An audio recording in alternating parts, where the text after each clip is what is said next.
तो फिर से एक बच्चे ने लिखी है ये डेमो कॉपी।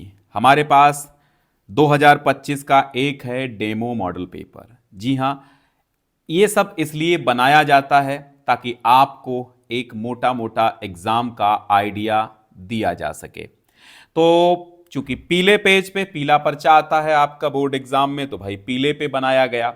अब यहां पर कॉपी जैसी आती है वैसी कॉपी बनाई गई, एक डेमो कॉपी है और इसमें बी और ए दो कॉपियां हैं। ठीक है, यहां पर बी कॉपी भी है। ठीक, तो एक काम ढंग से कर लेना। सबसे पहले जो गलती यहां पर हुई है, ये जो पेन चल गया है, देखो ये सबसे बड़ी गलती पहले नंबर पे यही हो गई। तो अपने पेनों को साइड में रखें कॉपी लिखते समय, अन्यथा भैया ये चूक हो सकती, फिर एग्जामिनर नंबर आपको कहां देगा। तो ये ध्यान रखें। देखो सबसे पहले यहां पर जो आप ये भरेंगे रोल नंबर वगैरह, ये गलत नहीं होना चाहिए, बिल्कुल ध्यान देना। तो आप समझ लो एक लाइव चेकिंग डेमो कॉपी की हो रही है। शुरुआत होती है कहां से, आप कॉपी भरेंगे, रोल नंबर अंकों में शब्दों में भरेंगे, तो यहां पर एक इन्विजिलेटर आएगा और वो चेक करेगा कि भाई आपके ये जो अनुक्रमांक अंकों में है और शब्दों में है, क्या दोनों मैच कर रहे हैं। मैच होगा तो सही का निशान लगाएगा। विषय हिंदी, सामान्य हिंदी है तो सामान्य हिंदी, और अगर साहित्यिक हिंदी है तो केवल हिंदी लिखा जाता है। प्रश्न पत्र आपका केवल है, केवल प्रश्न पत्र है, और प्रश्न पत्र पर अंकित संकेतांक। इसीलिए डेमो कॉप पेपर हमने कहा कि जो संकेतांक यहां पर होगा वही संकेतांक आपको यहां पर डालना है। क्योंकि 7 सेट बनते हैं पूरे उत्तर प्रदेश बोर्ड एग्जाम में, तो कौन सा सेट आपके कॉपी में आया है उसको लिखना बड़ा जरूरी होता है। और यहां पर परीक्षा का दिन मैंने समझ लो रविवार को लिखवाई कॉपी, तो रविवार डलवा दिए। परीक्षा की तिथि जो थी 1 जनवरी थी, 1 जनवरी डलवा दिया। अब यहां कहां केंद्र का नाम, भाई केंद्र का नाम जहां आपका सेंटर गया है, यानी जहां पर आप बोर्ड एग्जाम दे रहे हैं वो आपका केंद्र का नाम होगा, तो वहां पर आप केंद्र का नाम डाल दीजिए वही वाला। सपोज दैट मैंने ज्ञान सिंधु सेंटर में कॉपी लिखी है तो हमने ज्ञान सिंधु सेंटर डाल दिया। यहां रूम नंबर वगैरह तुमको भरने की जरूरत नहीं है, वो आपके कक्ष निरीक्षक भरेंगे। और यहां पर कक्ष निरीक्षक अपना पूरा नाम और यहां पे दिनांक अपनी डालेंगे और यहां पर अपना पूरा नाम यहां लिख करके और सिग्नेचर करेंगे। क्लियर हुआ? तो इतना काम आपको फाइनल हो गया आपका। बी कॉपी बाद की बात है, सबसे पहले तो आपको ए कॉपी मिलेगी। ए कॉपी मिलने पर आपको शुरू करना है।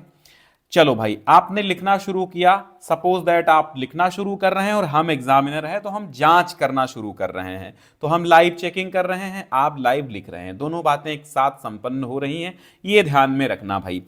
पहला पेज पलटेंगे, यहां पर सबसे पहले कैसे प्रश्नोत्तर नंबर डालना है। कॉपी में कई चीजों का ध्यान रखना है, जैसे कि आपको अगर अगर हो सके तो कॉपी में तारतम्यता बनाए रखें, यानी कि सीरियल से सारी चीजें करें, क्रमबद्ध तरीके से सीरियल से सारी चीजें लिखते जाएं। सीरियल यानी कि एक क्रमबद्धता अपनाते जाएं। और अगर यह भी ना हो सके तो जो प्रश्न पहले आता है वो प्रश्न पहले आप करें, है ना। ऐसा ना हो कि आता हुआ प्रश्न आप बाद में लिखने की कोशिश करें और जो नहीं आता है वो पहले बना के लिखें, उससे कोई मतलब नहीं है। जो प्रश्न आपको आ रहा है, जिसका आंसर आप अच्छे बखूबी जानते हैं, वो प्रश्न से आप शुरू कर दीजिए। फिलहाल तो मेरा मानना है कि भाई सबसे पहले बहुविकल्पी आपके 5 गद्य साहित्य के, 5 काव्य साहित्य के आते हैं, तो वो कर लीजिए। अब यहां पर बच्चे ने क्या लिखा है पहले हम देखते हैं। अनामदास का पोथा भाई उपन्यास है, अथा तो घुमक्कड़ जिज्ञासा राहुल सांस्कृत्यायन की रचना है। निम्न में से कौन सा उपन्यास प्रेमचंद द्वारा लिखा गया है, तो ये निर्मला है। और नागरी नीरद पत्र का संपादन किया था बद्री नारायण चौधरी प्रेमघन ने। चिंतामणि रचना के लेखक कौन हैं, आचार्य रामचंद्र शुक्ल हैं। ये 5 आपको पहले पेज में लिख लेना है। अब देखते हैं क्या सही है, तो बिल्कुल इन्होंने, और हाँ सबसे पहली बात है, देखो यहां पर प्रश्नोत्तर संख्या आप डालिए, प्रश्नोत्तर नंबर की जगह प्रश्नोत्तर संख्या आप डालें, वो ज्यादा अच्छा है। क्योंकि हालांकि इससे दिक्कत कोई नहीं है, समझ गए आप, इससे कोई प्रॉब्लम नहीं है, बट जो एक सही तरीका होता है वो सही तरीका होता है भाई, तो सही सही चीज है। तो यहां नंबर का मतलब नहीं है, प्रश्नोत्तर संख्या आप यहां पर सम लिखें और यहां पर क्रम 1 डालें, और खंड का है तो इसी के सीध सीध में आप खंड का डाल दें। अब चाहे तो इस हाशियों को जैसा है, एक स्केल भर का आपको हाशिया खींचना है, ध्यान रहे, एक स्केल भर का हाशिया आपको यहां पर खींचना है, ज्यादा ना खींचें। और इधर आपको हाशिया नहीं खींचना है, इसको बिल्कुल अवॉइड कर दें। तो उपन्यास और राहुल सांस्कृत्यायन, तो देखो यहां पर पहले के का थर्ड सही है, खा का फर्स्ट सही है। तो इस तरह प्रश्नोत्तर नंबर 1 का थर्ड सही है, खा का फर्स्ट है, गा का फोर्थ है, घा का सेकंड है और अंगा का सेकंड है। अभी देखिएगा इस कॉपी में कुछ कमियां भी मिलेंगी आपको, मुझे पता है। यहां पर राइटिंग शुरू हुई है तो बहुत अच्छी बन रही है, मैं देखता हूं क्या ये राइटिंग आपके अंत तक ऐसी ही बनती है या शुरुआत में ही बनती है। तो ये राहुल सांस्कृत्यायन, निर्मला प्रेमघन और ये भी सही है। तो एक अंक यहां, एक अंक यहां, एक अंक यहां और एक अंक यहां और एक अंक यहां, यानी कुल मिला के यहां पर 5 अंक मिल गए हैं। अब मैं इन 5 अंकों को लिख लेता हूं यहां पर, चूंकि इन 5 अंकों को अगर लिख लूंगा मैं तो ज्यादा अच्छा रहेगा, अंत में मुझे योग करने में सरलता मिलेगी। ठीक है, तो 5 अंक यहां मिल गए। चलो भाई अगला पेपर पलटते हैं और यहां पर भाई अगले पेज में चलते हैं। ये 2 का है, देखो प्रश्नोत्तर नंबर 2 है, यहां पर का खा गा घा अंगा ऐसे आप डाल लीजिएगा। का खा गा घा अंगा डालने के बाद आप इसके भी उत्तर लिख दीजिएगा। जैसे यहां पर निम्न में से कौन सी रचना श्रीधर पाठक की है, तो कश्मीर सुषमा श्रीधर पाठक की है, यानी 2 का थर्ड। ठीक है, बिल्कुल सही है। और यहां पर सरोज स्मृति निराला की है, खा का फर्स्ट हो गया। नदी के द्वीप किसकी है, नदी के द्वीप अज्ञे की है, तो यहां गा का फोर्थ हो गया। एकांतवासी योगी उजड़ग्राम रचना किसकी है, श्रीधर पाठक की है, घा का सेकंड हो गया। हिंदी काव्य के किस कालखंड में रहस्यवादी भावना प्रकट हुई है, तो छायावादी है। यानी अब हमारा फर्स्ट फोर्थ सेकंड और सेकंड, यानी फर्स्ट फोर्थ सेकंड सेकंड, ये सब सही बिल्कुल। तो यहां पर भी भाई बिल्कुल सही है। ठीक है, ये पांचों ऑप्शन अगर सही आपने लिखे तो यहां पर 5 अंक आपको मिल जाएंगे। राइटिंग एकदम नॉर्मल है, बहुत सुंदर राइटिंग नहीं है, लेकिन मैं कहूंगा कि हाँ ऐसी राइटिंग भी आपकी अच्छी है। मेरे हिसाब से कोई बुरी नहीं है। हर बच्चा कंप्यूटर नहीं हो सकता, हर बच्चे का हैंड जो है वो कोई टाइपिंग मशीन नहीं हो सकता जो आपको एक एक अक्षर काट के देगा। नॉर्मल राइटिंग बहुत सारे 90% बच्चे जो होते हैं उनकी राइटिंग नॉर्मल ही होती है। ठीक है, एकदम नॉर्मल राइटिंग होती है, मीडियम राइटिंग होती है, एवरेज राइटिंग होती है, ना कि बहुत हाई लेवल की।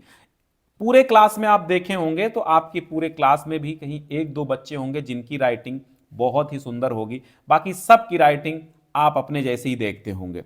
हालांकि दूसरे की राइटिंग बहुत अच्छी लगती है देखने में। तो 5 अंक भाई यहां पर भी इनको मिल गए हैं। तो ऐसे करके गद्य पद्य साहित्य में अब 5 अंक जब यहां पर और 5 अंक वहां पर मिलेंगे तो मुझे लगेगा भैया, एग्जामिनर को लगेगा कि हाँ बच्चा तो भाई पढ़ा लिखा है। ठीक है, अब यहां क्या लगेगा कि भाई बच्चा मेहनती है, शुरुआत में ही हमने जमा दिया मामला। अब यहां पर देखो अंडरलाइन करना प्रश्नोत्तर संख्या और ना करना ये बाद की बात है। पहले आप कॉपी को सजाने में अपना टाइम वेस्ट ना करें। कॉपी में उतना सजाइए, उतना लिखिए जितने से आपका काम चल सके। समय प्रबंधन भी बहुत जरूरी है।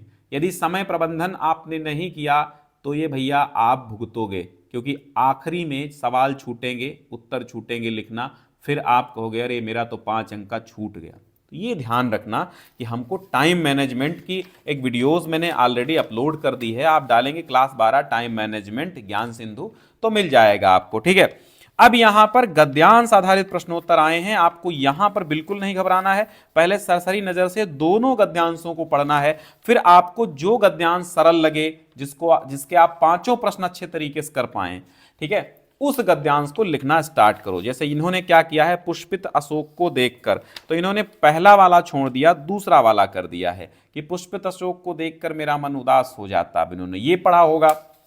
ठीक है, अब यहां देखिए अथवा वाला किया है तो इन्होंने एक आद्यंत लिख दिया है। और ये मैं हमेशा आपसे बोलता हूं, हर कॉपी में बोलता हूं कि भाई आद्यंत लिखिए। कॉपी में कैसे पेनों का यूज करना है, दोनों वीडियोस पढ़े हैं कि कैसे पेनों का यूज करें, बोर्ड एग्जाम में कैसे पेनों का यूज करें, ज्ञान सिंधु ऐसे डालोगे तो वो भी वीडियो मिल जाएगा। और इस वीडियो के एंड में भी हम देने की कोशिश करेंगे कि ये वीडियो खत्म हो तो आपको ऊपर दिख जाए, तो आप क्लिक करके देख लें। ठीक है, और टाइम मैनेजमेंट, ये दोनों वीडियो आपको हमारे चैनल पे मिल जाएंगे। ज्ञान सिंधु आप आगे डाल देंगे, जो भी टॉपिक सर्च करेंगे तो मेरा ही वीडियो आपको मिल जाएगा। ठीक है, तो ये आद्यंत मैंने कई कॉपी में बताया। एक चीज और ध्यान रखना है कि ऐसे पेनों का यूज नहीं करना कि कॉपी के इधर उधर छुपे। ठीक है, छप जाए। अब जैसे यहां पर आपको नजर आ रहा होगा हल्का हल्का उधर का लिखावट इधर नजर आ रही है, तो ऐसे पेनों का यूज कतई ना करें, है ना। तो यहां पर भाई पहला सवाल है संदर्भ लिखना। आप संदर्भ लिखते समय तो यहां पर भी आप डालिए 3 का फर्स्ट, ठीक है। यहां पर फर्स्ट सेकंड थर्ड है तो ऐसे फर्स्ट सेकंड थर्ड। या अब यहां पर एक गलती इन्होंने कर दी, जैसे यहां पर काखा गाघा अंगा है, काखा गाघा अंगा, तो भैया फर्स्ट सेकंड थर्ड डालने की कौन सी जरूरत है। फिर भी मैं तो यहां पर चेक कर रहा हूं, अंक नहीं काटूंगा, है ना। और सपोज दिक्कत तब होती जब आपकी पहली कॉपी हो, मान लो बंडल कोई सीज किया गया और पहले सबसे ऊपर फ्रंट आपकी कॉपी ही है, पहले नंबर पे आपकी ही कॉपी है, और पहले नंबर पे जब आपकी कॉपी चेक होगी तो ये क्रम संख्या जब गड़बड़ होती है तो एग्जामिनर थोड़ा सा नहीं समझ पाता है।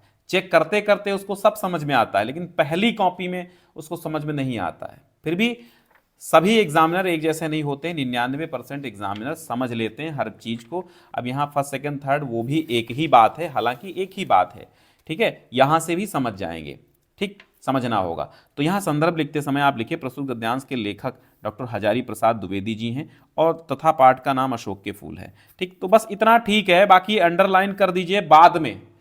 पटरी यानी कि स्केल लेकर के बाद में जुटिए, कॉपी लिखने के बाद अगर टाइम बचता है तब ये सजावट वाला काम कर लीजिए, वरना आप सही लिखने की कोशिश कीजिए, सजावट की कोई जरूरत नहीं है। और आज मैं थोड़ा सा लंबा वीडियो इसलिए बनाऊंगा क्योंकि एक एक चीज पर मैं बारीकी से चर्चा करने वाला हूं, क्योंकि आप रोज एग्जाम नहीं देंगे, एग्जाम आपकी लाइफ में इंटरमीडिएट का पहली बार और आखिरी बार ही हो रहा है। यानी अब पास हो जाएंगे तो कभी एग्जाम इंटरमीडिएट का आपको नहीं देना है, तो आप पहली और आखिरी बार ही इंटरमीडिएट का एग्जाम दे रहे हैं। इसके बाद आप बी ग्रेजुएशन का और जो भी डिग्रीज आप लेंगे उनके एग्जाम देंगे, लेकिन इंटर का नहीं देंगे आप, है ना। तो इसलिए मैं एक एक चीज पर बारीकी से चर्चा करूंगा ताकि आपका कुछ भी कहीं पर भी गड़बड़ ना हो, ठीक है। तो अब यहां पर पहला संदर्भ लिख दिया इन्होंने और रेखांकित अंश की व्याख्या करनी है। अब रेखांकित अंश की व्याख्या बहुत लंबी करने की जरूरत नहीं।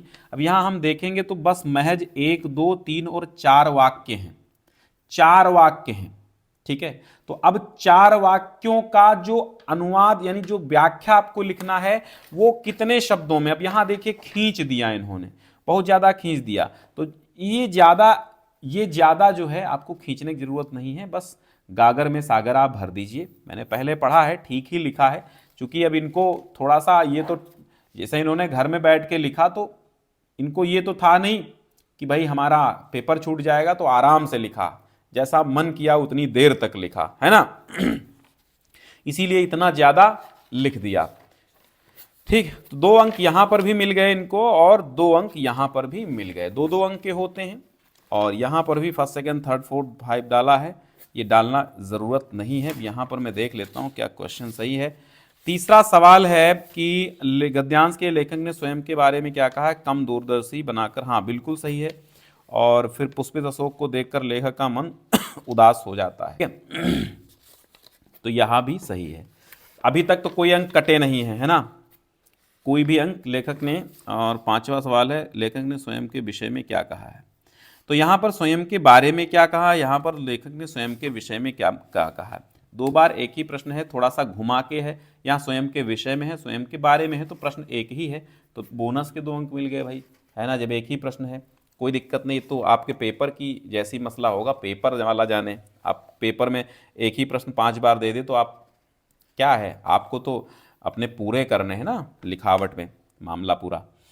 तो अब यहां पर पद्यांश का एक पद्यांश का देना होगा। अब यहां देखिए, हाँ ठीक है, यहां से नए पेज से स्टार्ट करना हाँ नहीं चाहिए, क्योंकि 2 ही लाइनें आपने लिखी तो नया पेज ना लीजिए।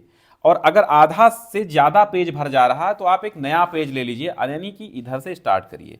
और जरूरत पड़े तो यहां पर पीटीओ लिखिए। जब यहां पर आधा पेज छूट जाए तो यहां पर इस कोने में दाहिने साइड इसी कोने में हमेशा पीटीओ लिखना है। जब क्या हो, जब यहां पर आधा पेज आप लिखें और नया पेज स्टार्ट करें, क्लियर।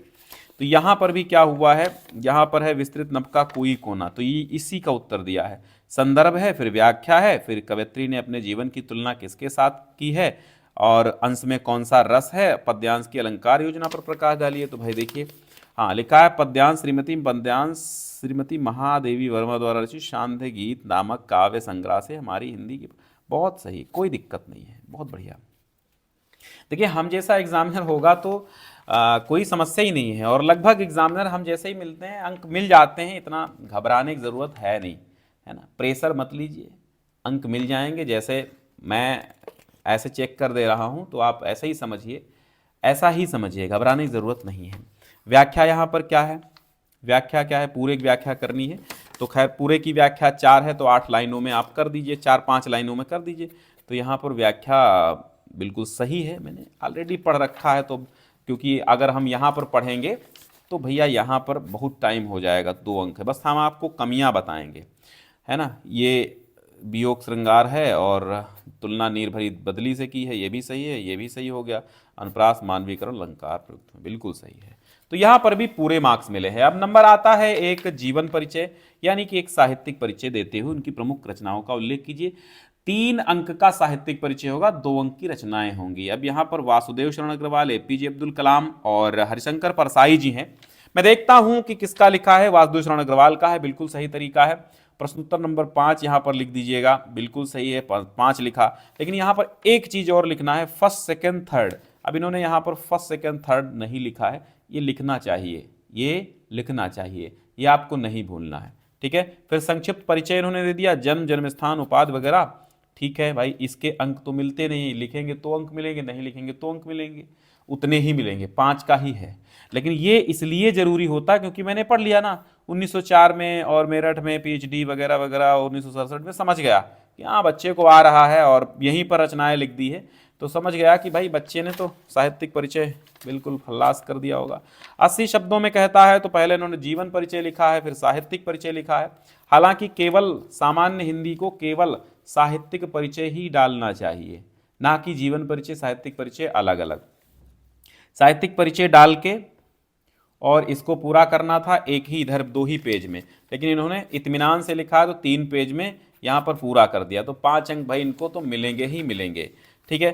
अब यहाँ पर देखिए सुमित्रानंदन पंत जी का है, यहाँ पर भी वही क्रम संख्या नहीं डाली कि कौन से क्रम का है, जबकि यहाँ पर डालना चाहिए, क्या डालना चाहिए, जबकि यहाँ पर सेकंड है, यानी कि 5 के खा का सेकंड है, तो यहाँ पर 5 के खा का, अब यहाँ प्रश्नोत्तर नंबर 5 का खा डालना चाहिए, ये है ना। ये समझो चीजें, ये बारीकियां हैं, क्योंकि क्रम संख्या प्रश्नोत्तर संख्या गलत करोगे तो कैसे एग्जामिनर समझ पाएगा कि तुमने किसका आंसर दिया है। भाई मेन बात, मोटी मोटी बात समझो।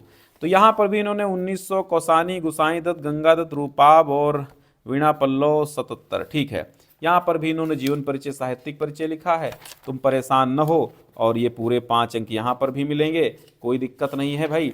देखो यहाँ पर इन्होंने एक अच्छी चीज ये अपनाई है कि अब देखो धीरे धीरे ये इनका पेज बढ़ रहे हैं, यानी जैसे जैसे लिखते लिखते आगे थकान लग रही है तो इनकी राइटिंग भी थोड़ा सा मोटी हो रही है, बड़ी हो रही है, घसीट जा रही है। तो ये होता है, ये अक्सर सबके साथ होता है कि राइटिंग बार बार एक जैसी नहीं बनती है, कहीं जल्दी हो गया तो कुछ। और जैसे इन्होंने ये चीज़ें काले से लिखी हैं, तो ऐसे आप लिखिए काले से, अच्छा है, बहुत बढ़िया काम होगा, ठीक है। लेकिन 2 पेज में ही आप निपटाइए, 2 पेज में निपटाइए, यानी एक पेज में संक्षिप्त परिचय और ये सब लिख दीजिए, अगले पेज में पूरा साहित्यिक परिचय लिख दीजिए, रचनाएं लिख दीजिए। इतना लंबा आप घसीटेंगे तो टाइम कम पड़ जाएगा, क्लियर। अब अगला प्रश्न आता है भाई कहानी का। कहानी 5 अंकों में आती है। ध्रुव यात्रा अथवा पंचलाइट का उद्देश्य 80 शब्दों में कहा है। पंचलाइट कहानी का सारांश अपने शब्दों में लिखिए, ठीक है भाई। चलिए शुरू करते हैं। तो पंचलाइट का उद्देश्य इन्होंने लिखा, प्रश्नोत्तर संख्या 6 डाला, लिखा पंचलाइट का उद्देश्य। तो भाई बिल्कुल जबरदस्त है कि इसी तरह हेडिंग डालिए ताकि एग्जामिनर एक बार प्रश्नोत्तर संख्या ना देख के इसी को देख के समझ जाए कि अपने को 5 अंक किसको देना है अगर सही है तो। अब देखिए पहली गलती पंचालाइट इन्होंने लिख दी, पंचालाइट लिख दी, जबकि नहीं लिखनी चाहिए। अब हमने देखा कि यहां तो पंचलाइट सही लिखा, बस बच्चा जल्दी में कर रहा है ये। तो हमारे भी दिल है, हम भी समझते हैं, हम भी स्टूडेंट रह चुके हैं कि होता है ऐसा। हम कंप्यूटर नहीं है, इसलिए 5 अंक भैया इस बच्चे को हम देंगे, बिल्कुल 5 देंगे, काहे नहीं देंगे हैं, हाँ 5 देंगे। अब देखो यहां पर बिल्कुल इन्होंने सही काम किया है कि यहां से ना डाल के नए पेज से प्रश्नोत्तर संख्या अगली डाल दी है।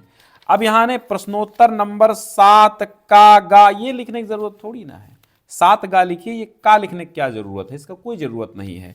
अब यहां पर खंड काव्य में इन्होंने रश्मिरथी को उठाया है, भाई इनके जिले में रश्मिरथी चलता होगा तो रश्मिरथी उठाया है।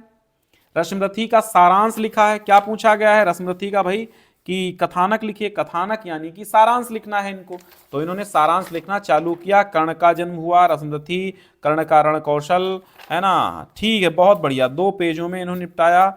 और दुर्योधन से मित्रता, अब इन्होंने कोटेशन लिख दिया। अगर आपको कोटेशन नहीं आता है तो कोई दिक्कत नहीं, लेकिन आता है तो ये 4 चांद लगा देता है। अब इनकी कॉपी भर गई, अब ये कॉपी भर गई, इन्होंने ले ली बा कॉपी। अब यहां से मामला समझिए, बा कॉपी पे वही आप भरेंगे जो आ कॉपी पे जितनी प्रविष्टियां हैं बा कॉपी पे भी उतनी ही प्रविष्टियां होंगी। ठीक, जैसे रोल नंबर भरा वही रोल नंबर उसी को शब्दों में भरेंगे, सामान्य हिंदी रविवार वगैरह वगैरह आप लिखेंगे और दिनांक यहां डाल के एग्जामिनर आपका एक सिग्नेचर कर देगा। ठीक है, पूरा स्पष्ट हस्ताक्षर यहां पर हो जाएंगे उसके। ठीक ऐसे करेंगे, संकेतांक वगैरह पूरा वही भरना है। ठीक, पूरा वही भरना। बा कॉपी तभी लें जब आ कॉपी आपकी ऐसे भर जाए, इधर मत लिखिएगा, इधर कभी मत लिखना। इस पे आपका काम होता है, रफ कार्य वगैरह इस पेज पे कर सकते हैं, और अगर लाइनिंग है तो लिख भी सकते हैं। रफ कार्य करना है तो रफ कार्य इधर ही करिए, इसी पेज पे सादे पे, और रफ कार्य लिख के इसको काट दीजिए। किसी भी चीज का रफ कार्य करेंगे।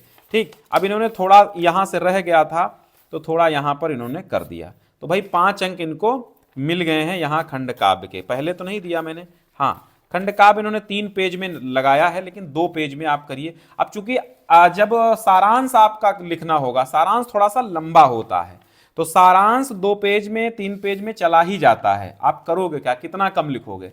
ठीक है, तो आप उद्देश्य सारांश याद करिए, मतलब सारांश और चरिचित्रण याद करिए, कोई दिक्कत नहीं है।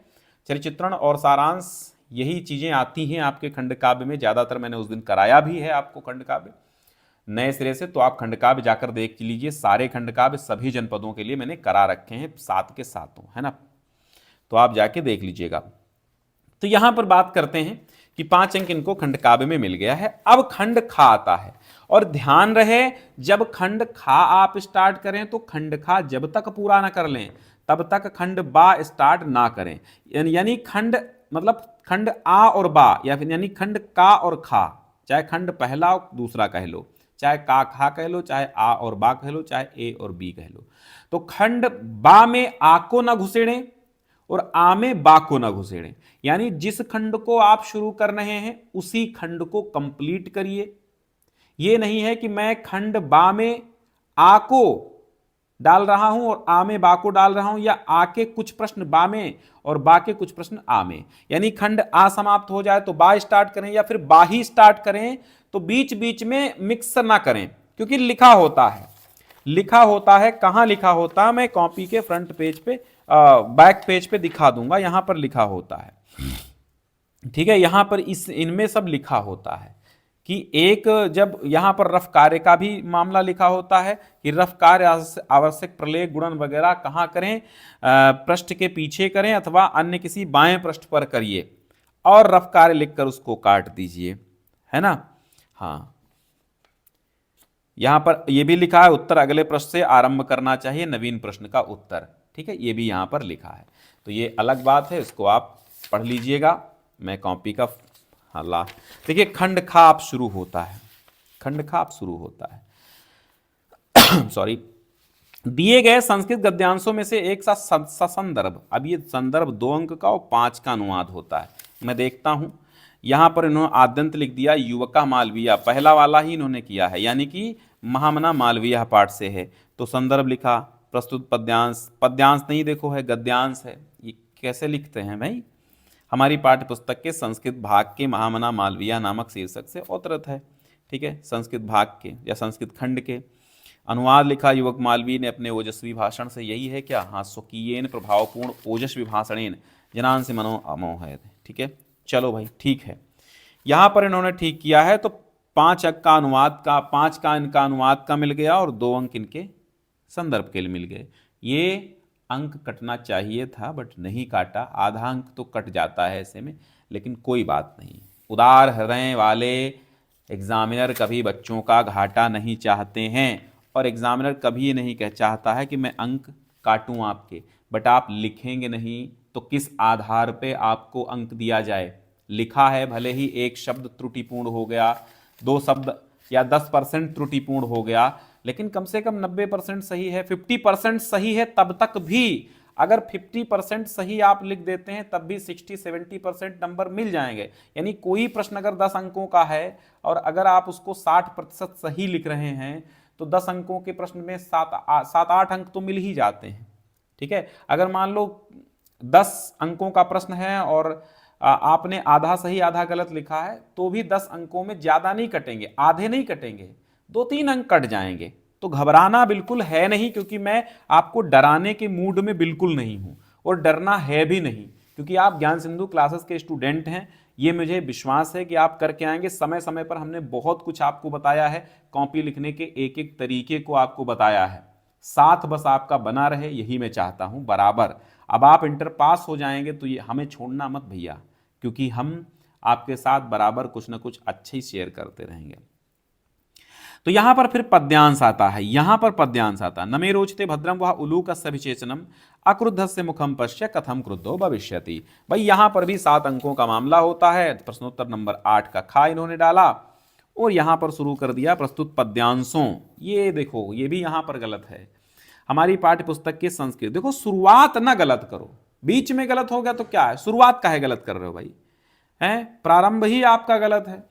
तो प्रस्तुत पद्यांश हमारी पाठ्य पुस्तक के संस्कृत भाग के जातक कथा उलूक जातकम नामक शीर्षक से, अगर ये भी भूल भी जाते हो तो जातक कथा लिख दोगे तो इतना भी पक्का है। ठीक है, चलिए यहाँ पर 5 मिलने हैं, चलो भाई दे दिया अंक, काहे काटे हैं, बेचारे बच्चे का कोई घाटा नहीं कराना चाहते।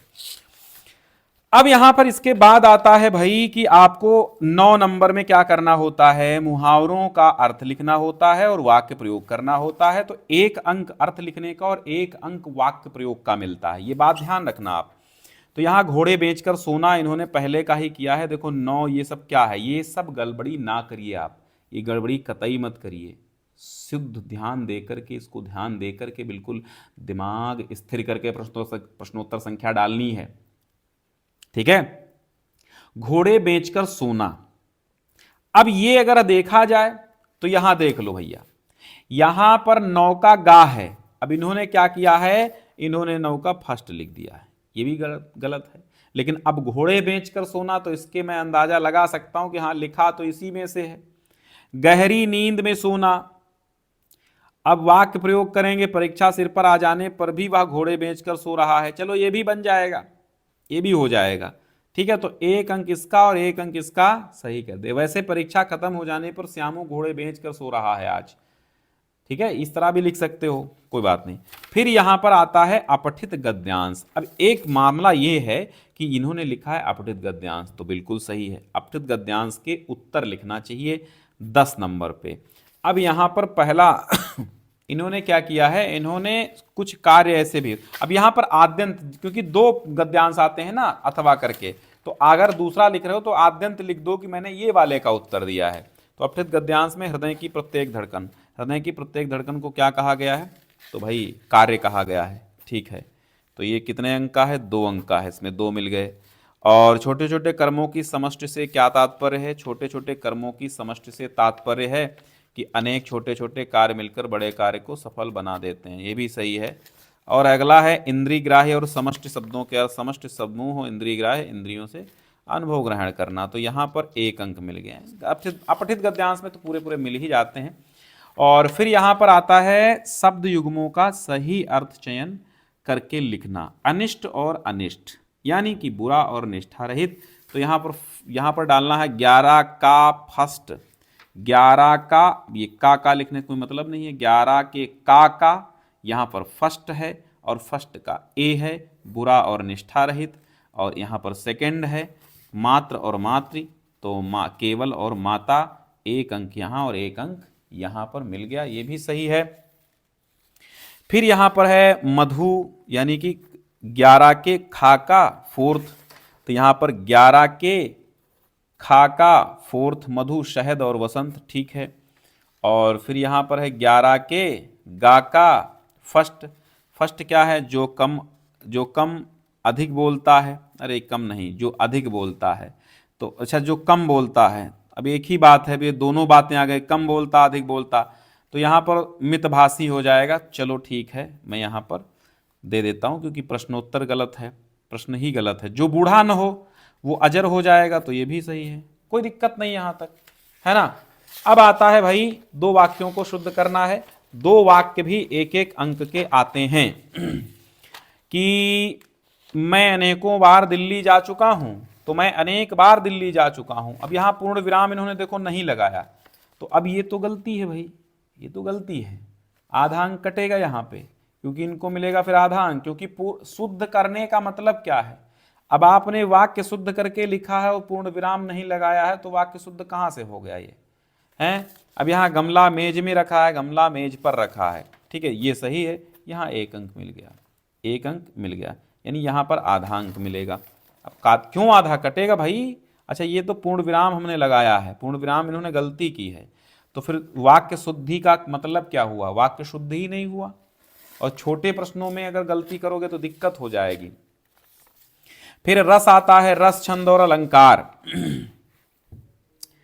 वीर रस उत्साह नामक स्थायी भाव, विभाव, अनुभाव, व्यभिचारी भाव के संयोग से वीर, ठीक है।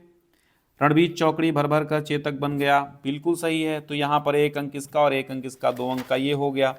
अनुप्रास अलंकार का इन्होंने लिखा, तो 12 के का खा, का अच्छा 12 का खा, तो का इसीलिए नहीं लिखा जाता है ना, 12 खा लिखिए, अनुप्रास अलंकार है। परिभाषा, समान वर्णों की बार बार आवृत्ति होती वहां अनुप्रास होता है।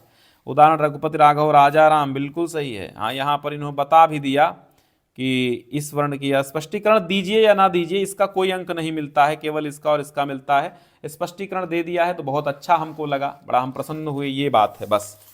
अच्छा, दोहा यहां पर आया है, दोहा देखिएगा, दोहा चौपाई का लक्षण उदाहरण लिखना, 2 अंक का ये भी है। तो यहां पर क्या है, अर्धसम मात्रिक छंद है, 4 चरण होते हैं, पहले तीसरे में 13 13, दूसरे चौथे में 11 11, ठीक है। चलो, सतगुरु हमसू रीझ कर कहिया एक प्रसंग, देखो मात्राएं नहीं निकाली हैं यहाँ पर मात्राएं निकालनी चाहिए आपको, क्योंकि छंद है और छंद का लक्षण आप कैसे देंगे, है ना। तो यहाँ पर याद रखना, मात्रा जरूर निकालनी है, क्या है, मात्रा जरूर निकालनी है। तो अब यहाँ पर भाई, हालांकि हम दे देंगे 2 अंक, परेशानी कोई बात नहीं है, क्योंकि आप सामान्य हिंदी के विद्यार्थी हैं, तो दे दिया हमने 2 अंक। अब एक बड़ी गलती जो इस कॉपी में हो गई वो आपको नहीं करना है। अगर ये आ जाता है कि गंदगी और सड़कों की समस्या के संबंध में पत्र, तो आप क्या करेंगे। पत्र का प्रारूप सही है, खैर ठीक है, पत्र का प्रारूप सही है, लेकिन ये विषय की स्पेलिंग गलत है। विषय होता है, देखो विषय होता है, ये विषय होता है, ठीक।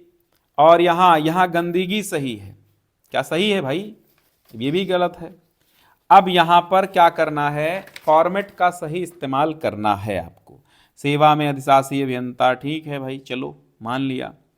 अब मैं आपका ध्यान हमारी बस्ती में व्याप्त गंदगी और उसकी तरफ कराना चाहता हूं, चाहती हूं, कुछ भी है लिख सकते हैं। चलो, अपनी बात लिखी भाई, अच्छी बात है।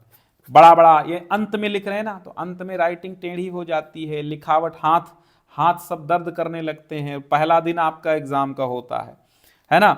यहाँ सधन्यवाद लिखने के लिए ये लाइन छोड़ने की आवश्यकता नहीं है, इसके बाद ये लाइन छोड़ने की आवश्यकता नहीं है, इसके बाद ये लाइन छोड़ने की आवश्यकता नहीं, इसके बाद ये लाइन छोड़ने की आवश्यकता बिल्कुल भी नहीं है। ये लाइन छोड़ कर लिखने को किसने कहा भाई। पत्र का फॉर्मेट सही होने पर 2 अंक मिलते हैं, फॉर्मेट सही ना होने पर 2 अंक कट जाते हैं। तो इस बात का बखूबी ध्यान रखें, क्योंकि पत्र का प्रारूप एकदम सही होना चाहिए, है ना। और ये प्रारूप ऑलरेडी मैंने कई कॉपीज में दिखाया भी है और ऑलरेडी मैंने बताया भी है, ठीक। बाकी प्रारूप सही है, कोई दिक्कत नहीं है, बस यही इनकी दिक्कत है कि लाइन छोड़ के यहीं पर सब कुछ लिख देना चाहिए। फॉर्मेट सही है, कोई दिक्कत नहीं, बस ये जो लाइन छोड़ के मामला कर रहे हैं ना, ये वाला यहाँ लिख देते, ये वाला यहाँ, और इसी के नीचे ये, इसी के नीचे, यहाँ पर गैपिंग करने की कोई जरूरत नहीं है ना। चलो, तो भाई यहाँ पर ज्यादा नहीं काटेंगे अंक हम, बस आधा काट लेंगे, क्योंकि आधा इसलिए काटेंगे, यहां पर 2 गलतियां भी हैं, एक तो ये शब्द की और ये शब्द की गलती है, क्योंकि पहले नंबर पे नजर यही पड़ती है ना एग्जामिनर की, और हमारा काटने ना काटने से हमारा कोई मतलब नहीं है। हम आपको समझाने की कोशिश कर रहे हैं कि जब आप प्रारंभ में ही गलती कर रहे हो तो क्या होगा। ठीक है, तो फिलहाल यहां पर 6 अंक का है तो 5.5 अंक इनको मिलते हैं काहे में पत्र में। ठीक, आप समझो, क्योंकि यहां पर इन्होंने लाइनिंग, अगर ये लाइनिंग कम होती तो मैं गुंजाइश कर सकता था, पूरे अंक दे देता, लेकिन ये लाइनिंग भी गड़बड़ कर दी, 3 गलतियां कर दी इसमें।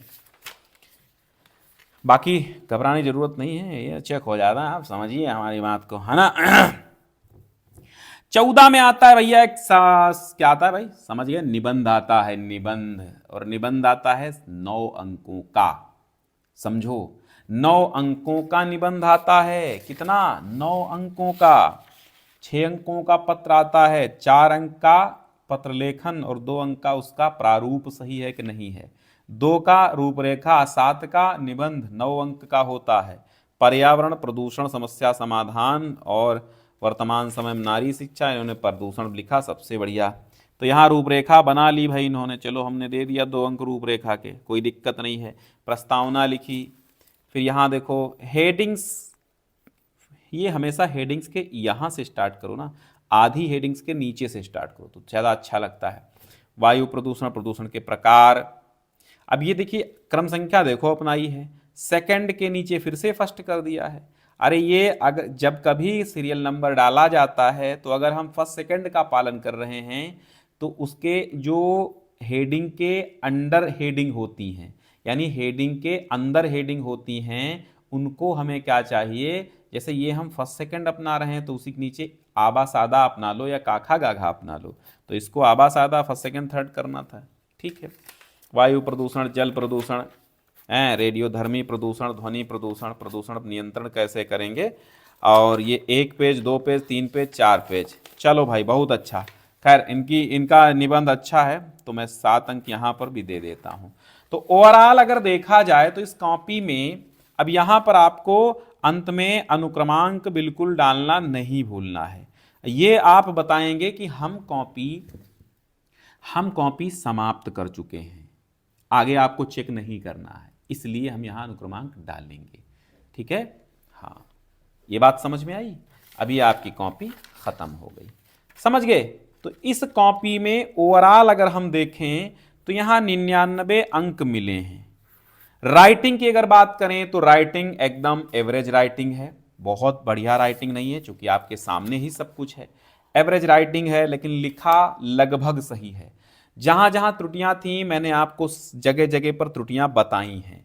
ठीक है, और बाकी इससे पहले कॉपी हमने ऑलरेडी डाल रखी है, उस कॉपी को आप ध्यान से देखें। बा कॉपी लें तो यहां पर जरूर दर्शाएं, ए और बी कॉपी या आ और बा कॉपी। ठीक है, यहाँ आ और बा कॉपी जरूर लिखें, ताकि अगर कहीं खुल जाए कॉपी तो उसको पता चल जाए जो चेक करने वाला है कि हाँ इसमें 2 कॉपी थी, आखिर एक कहाँ गई, तो बंडल में कहीं अगर होगी तो वो खोज लेंगे। और धागा हमेशा कायदे से बांधें, मजबूत बांधें, और इसके छेद करते समय कॉपी में ध्यान रखें। हमेशा एक प्रकार लेके जाएं, ताकि अगर आपको बा कॉपी है ना, बा कॉपी अगर की ज़रूरत पड़े उसको छेदने की तो उस प्रकार से आप छेद लें, अच्छा रहेगा, है ना। बाकी पेन से आप छेदेंगे तो पेन का पॉइंट जाने की जरूर दिक्कत रहती है ना, पेन का पॉइंट जा सकता है, या कॉपी में इंक भी, जैसे पेन आप दाब रहे हैं पेन और पेन का पॉइंट टूट गया और इसकी इंक आपके कॉपी पर भी निकल सकती है, इसलिए ध्यान रखें। तो भाई अच्छा प्रदर्शन रहा इस कॉपी में, लेकिन हम चाहेंगे कि भाई आप थोड़ा सा और सुधार करें इस कॉपी में, जहां जहां हमने त्रुटियां बताई हैं वो थोड़ा सा कम कर लें। बाकी एवरेज स्टूडेंट जरूर इस कॉपी को देखें और कुछ इसमें से, इस कॉपी से कुछ थोड़ा बहुत समझें कि कैसे लिखना है। ठीक है, बाकी कमेंट बॉक्स आपके लिए खुला है, एक अच्छी सी प्यारी सी कमेंट आप जरूर डालें ताकि हम मोटिवेट होकर के धुआंधार तैयारी करवा दें आपको।